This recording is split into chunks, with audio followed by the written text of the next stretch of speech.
What up, everyone? First and foremost, I just want to say before I start this video, I really apologize. I've been planning on making this video for a while, and unfortunately I got sick, so please excuse my nasally voice.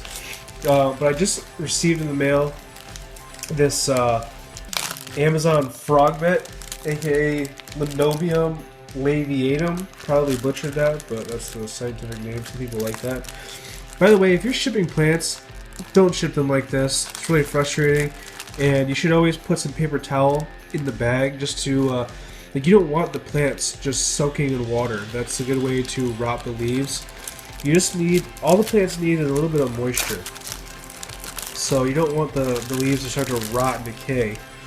You just need a little bit of moisture on a paper towel and the plants will do fine.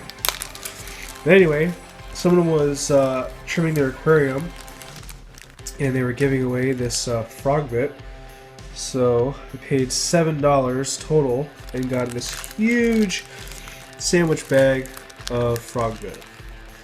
Frogbit is a floating plant often used in ponds and aquariums.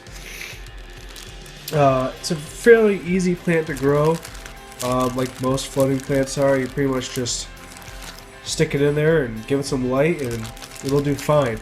It does grow pretty fast, and it can pretty much cover the entire top of your aquarium, which kind of defeats the purpose of having plants in the aquarium. So you do have to thin it somewhat regularly. And it says it's a moderate light plant. I don't know how true that is.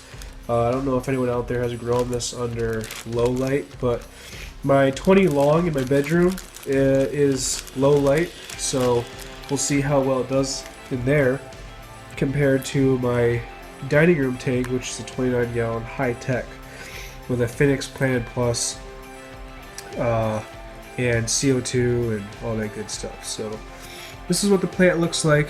I'm not going to talk too much about it. Like I said, it's a floating plant. Let me try to just find you a leaf. This is pretty much a leaf. Let me see if I can get my phone to focus there. No, not going to focus. I guess that's as good as it's going to get. But anyway, you can just see it kind of looks like, you know, lily pads, if you will. This is actually a lot. This is a lot more than I expected. So I'm probably going to rinse this off. As you can see, the paper towel turned pretty brown. I'm not sure what that's from. So I'm going to rinse this off, clean it before I put it in my tank, and then once it's in my tank, I'll show you guys what it looks like. Rinse off the frogbit, which is always a good thing to do when you buy plants online. You always want to try to rinse off any hitchhikers that may have come along with the plant. So I rinsed off a lot of the debris and, you know, whatever else was in there, and put the frogbit in my 29 gallon. This is my high-tech tank. It's got a super bright Phoenix Planet Plus on it and pressurized CO2. So I'm anticipating a lot of growth from this frogbit. So as you can see, there's quite a few individual pieces of frogbit floating around. I'll probably have to get rid of quite a lot of those because frogbit has a maximum size of 20 inches for the entire plant.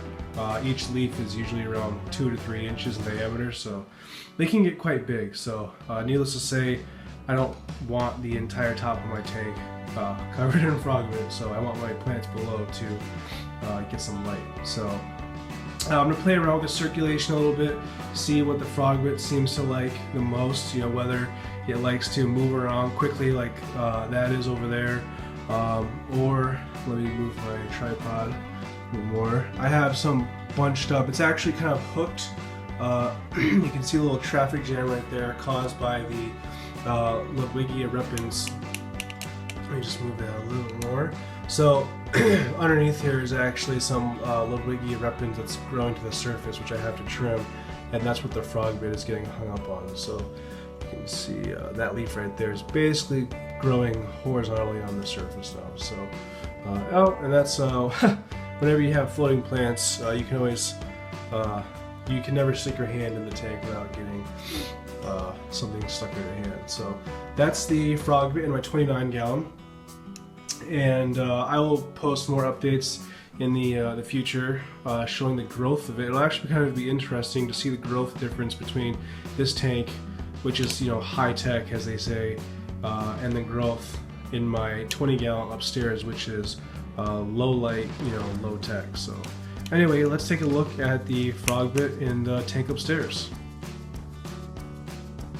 And now here we're looking at my 20 long, the low tech tank in my bedroom, and I have a fluval hang on back style filter, so there's a lot less circulation in the tank, a lot less surface movement. So you can see the frogbit is pretty much just kind of sitting, you know, stationary, moving around a little bit, but the overall movement is significantly less. So we'll see if the frogbit prefers this versus the higher movement of my high-tech tank downstairs. But like I said, it'll be interesting to see the growth differences between the two tanks. I'm assuming, obviously, that the high-tech tank will have more rapid growth, but I'm more interested in seeing, you know, just how frogbit does in a low-tech tank. So floating plants are a great way to, you know, get rid of nitrates and excess nutrients in your tank. So you do have to be careful. Don't let them overtake your tank and block light down to the plants below, which really should be your main priority anyway. Here's a look at the frogbit from below. It just kind of has a cool look to it, you know, with the light coming through it, and it does kind of add sort of a dynamic effect to the tank with the plants moving around a little bit. It provides a little bit of shade and cover, which you know, a lot of species like. For instance, my gourami, my dwarf gourami, is a lot happier ever since putting the frogbit in.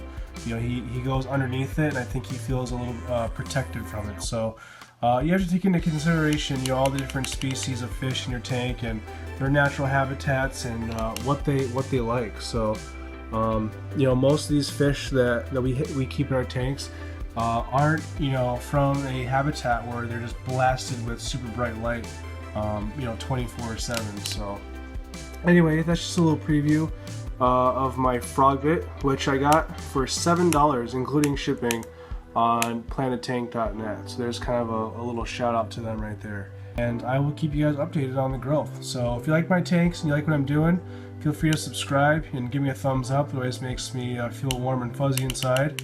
And if you have any questions, comments, advice, anything, just drop a comment, and I'm usually pretty quick about responding. Alright, thanks guys for watching, and stay tuned for the next video.